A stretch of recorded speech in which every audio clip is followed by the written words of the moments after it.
When I started law school at Cornell, I asked a third-year student what the atmosphere of studying would be like. He told me that he had never been the last person left in the library, although he once made a deliberate effort to do so, just to say he had done it once. He went to the library after barrister's ball, the law school equivalent of prom, and waited until 4 in the morning, when finally he had to give up because too many people were left in the library. This spirit of competition was a foreign concept to me, in both my experience and my attitude. Neither of my parents had finished college, and so the spirit of encouragement I received through my public school education was to learn, not to compete. Somehow I ended up in an Ivy League law school, surrounded by students who have spent their entire academic lives in competition with themselves and others. I face the sentiment as an outsider, like an alien or a robot who finally comes to understand this is love. I remember going to see my brother play basketball when I was 3 or 4 years old. I sat in the bleachers with my mom, utterly bored. I would walk up and down the bleachers talking to strangers. At one point, I just laid down on the bench next to my mom with my skirt hiked up to my waist. When my mom told me to pull my skirt down, I thought she was being unreasonable because I was wearing opaque tights and no one could actually see my legs or underwear. In the few moments where I actually paid attention to the game, I didn't quite take to the adversarial system at hand. I cheered not only for my brother, but also the players on the other team. When my mom scolded me for this behavior, I again thought she was being completely unreasonable, since the players on the other team had done a very nice job. When I went on to play basketball myself, I maintained my indifference to the spirit of competition. Every year I was named most improved player because I would work myself up from being the worst player on the team to being the second worst player on the team. I never dribbled one of the 5 basketballs we had at our house, never practiced shooting in the hoop that hung over the garage. I didn't even start jogging on my own until 2 years after I stopped playing competitive basketball. During practices, I did everything the coach instructed me to, but in the spirit of following directions, not to become a better player. During my awkward middle school years, I was embarrassed to wear shorts when I hadn't shaved my legs, which meant that on at least one occasion, I wore flared corduroy pants to basketball practice.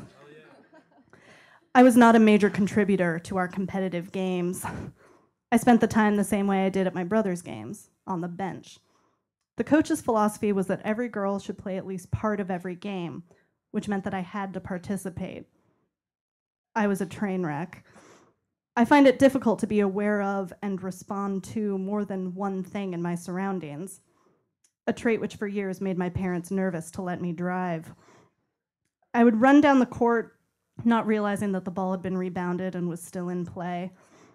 There were times when I would be open, but my teammate couldn't pass the ball to me because I wasn't even looking. When I was fouled and was getting ready to take my 2 shots, a supportive teammate yelled, "All right, Kate, you got this. You make these all the time."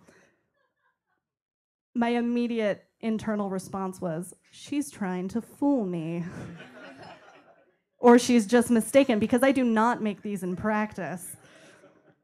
And I didn't make them in the game either. My team won the city championships twice, but it never had anything to do with me. It would be easy enough to excuse my indifference with the fact that I'm bad at basketball, but I'm also competitively indifferent about things I'm good at. If anything, making a competition out of something that I love ruins it. I love photography, and I've even had some photos used for semi-professional purposes.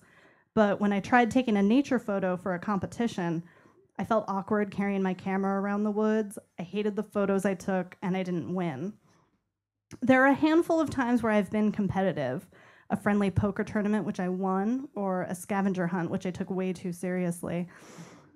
I'm almost more likely to be competitive where the game or activity means nothing to me, and I merely find myself experiencing the competitive spirit as a tourist, deciding to be competitive because that's the object of the game, not because I care about the game itself. It was with this attitude that I have come to be the most non-competitive student at my overachieving Ivy League institution. I went into law school hoping to not lose myself to the power of the system, and I worked aggressively to maintain some balance in my life. But I have changed. At Cornell, I am surrounded by people who push themselves to their limits, and it made me realizing that I wasn't working as hard as I could.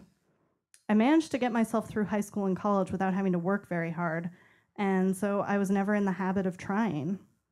Faced with the academic challenge of law school and being surrounded by people working at maximum capacity, I decided for the first time in my life to really try. I tried to see how hard I could actually work, and it wasn't because of other people, it was for myself.